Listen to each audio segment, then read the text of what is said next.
ગુજરાતના ઉત્તમ શિક્ષકોની ટીમ આપને દ્વાર. તો અત્યારે જ ડાઉનલોડ કરો યુથ એજ્યુકેશન એપ્લિકેશન.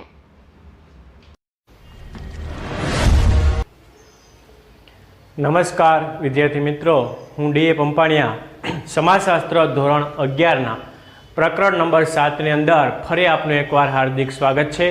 મિત્રો, આપણે હવે આ પ્રકરણની અંદર નિરીક્ષણ પ્રયુક્તિ અંગે ચર્ચા કરવા જઈ રહ્યા છીએ. ત્યારે સૌપ્રથમ નિરીક્ષણ એટલે શું, નિરીક્ષણ કોને કહેવાય, નિરીક્ષણ માટેના એના પ્રકારો કયા કયા છે, એ અંગેની ચર્ચાઓ આ લેક્ચરની અંદર આપણે કરવા જઈ રહ્યા છીએ.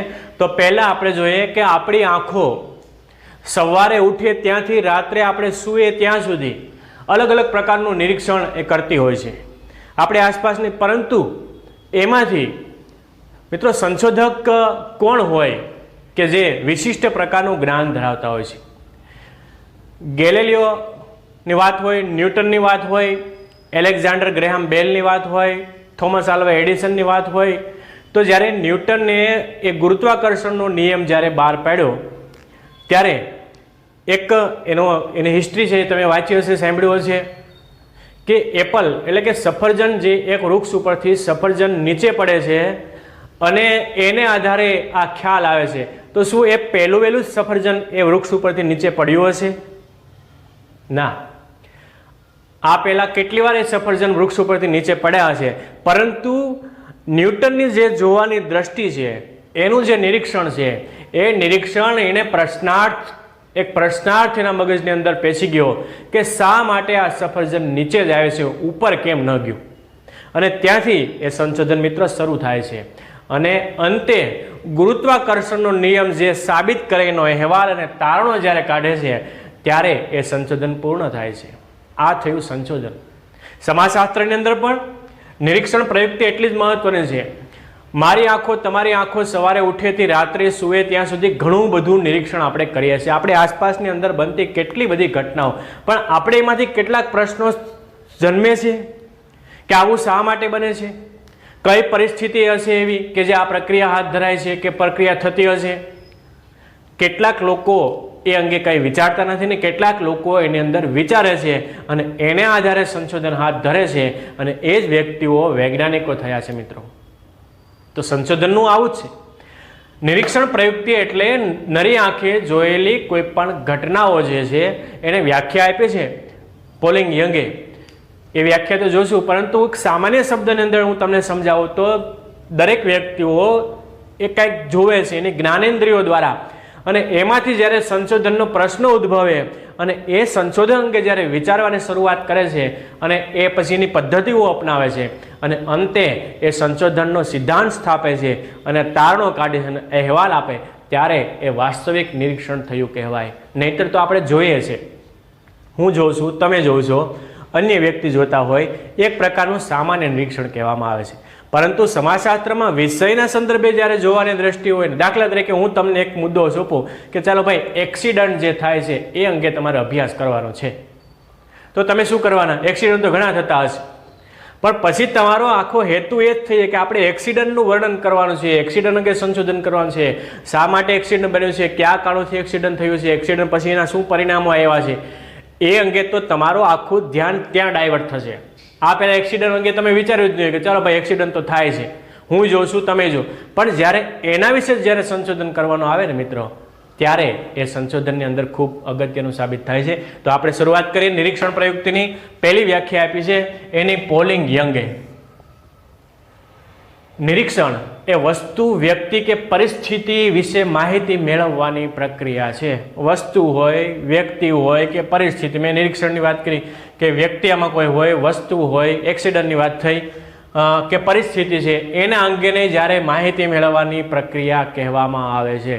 એટલે ફરી પાછી આપણે પોલિંગ યંગ, નિરીક્ષણ એ વસ્તુ, વ્યક્તિ કે પરિસ્થિતિ વિશે માહિતી મેળવવાની પ્રક્રિયા છે, તો તેને આપણે એ પ્રક્રિયાને નિરીક્ષણ કહેવામાં આવે છે. તો હવે તમને ખ્યાલ આવી ગયો છે કે એમાં ત્રણ વસ્તુની વાત થઈ: વસ્તુ, વ્યક્તિ અને પરિસ્થિતિ.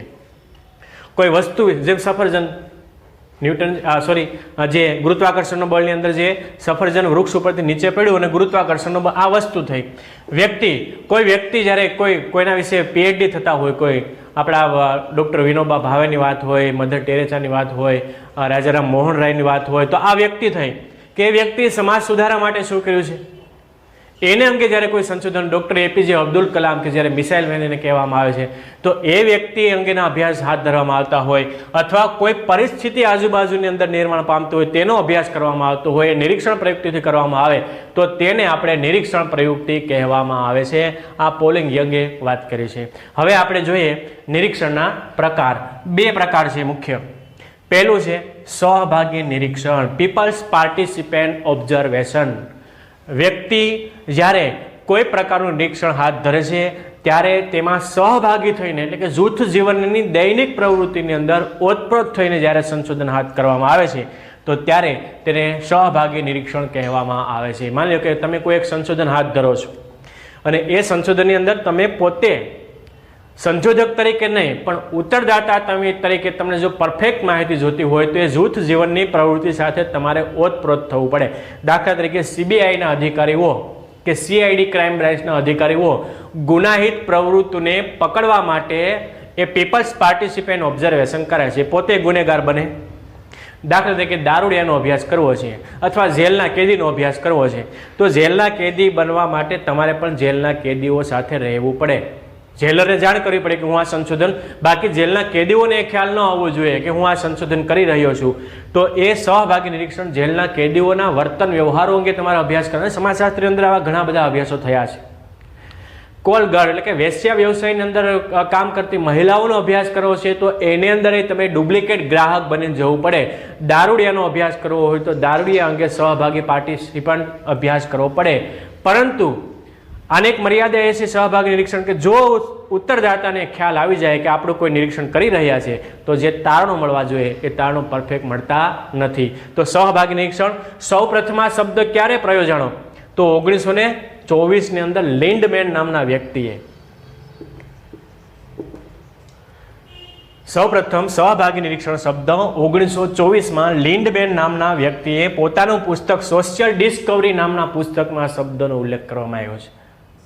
સૌપ્રથમ તમને પરીક્ષામાં 1 માર્કનો પ્રશ્ન અવાય કે સહભાગી નિરીક્ષણ શબ્દ કોણે આપ્યો, ક્યારે અને કયા પુસ્તકમાં, તો લિન્ડમેન 1924, પુસ્તક હતું સોશિયલ ડિસ્કવરી. બરોબર. પરંતુ એના પ્રણેતા મેલિનોવ્સ્કીને માનવામાં આવે છે. સહભાગી નિરીક્ષણના પ્રણેતા કોણ તો લિન્ડમેન નહીં, એના પ્રણેતા છે મેલિનોવ્સ્કી, એના પ્રણેતા ગણવામાં આવે છે.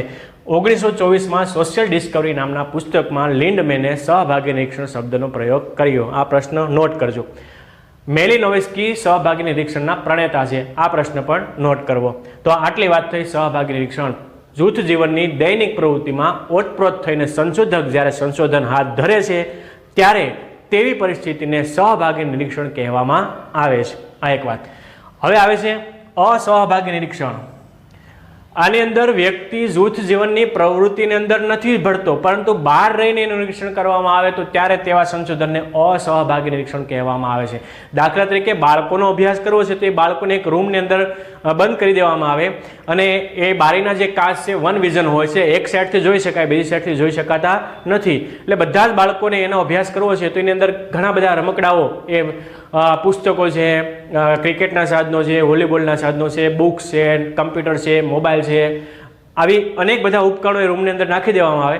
પછી બાળકોને 10 બાળકોને આપણે સર્વે કરવો છે કે એનું સંશોધન કરવું છે તો એ રૂમની અંદર એને બંધ કરી દેવામાં આવે. બહારથીનું આપણે સંશોધક નિરીક્ષણ કરી શકીએ કે બાળક શું કરી રહ્યું છે, પણ એની અંદર ઓતપ્રોત નથી થતા. એટલે બિન સહભાગી રીતે આપણે નિરીક્ષણ કરી શકાય કે કયું બાળક કેવું વર્તન કરે છે, તો એના તારણો કાઢવા માટે આપણે બિન સહભાગી નિરીક્ષણનો ઉપયોગ કરી શકાય છે. જૂથ જીવનની પ્રવૃત્તિમાં ઓતપ્રોત નથી થવાનું પરંતુ બહારથી અલિપ્ત રહીને, એટલે કે સંશોધક ઉત્તરદાતાથી અલિપ્ત રહીને જ્યારે સંશોધન હાથ ધરે છે તો તેવા સંશોધનને આપણે બિન સહભાગી નિરીક્ષણ અથવા અસહભાગી નિરીક્ષણ તરીકે ઓળખવામાં આવે છે. આ વાત થઈ 2 પ્રકારની.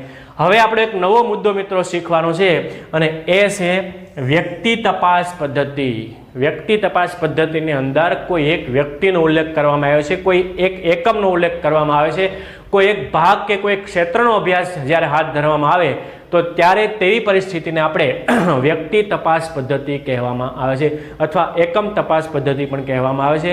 એકમ તપાસ પદ્ધતિ એટલે શું, એકમ તપાસ પદ્ધતિની અંદર કઈ કઈ બાબતો હોય છે એની ચર્ચા હવે પછીના પીરિયડની અંદર આપણે કરીશું. તો આટલી વાત રાખીએ છીએ આપણે અહીંયા.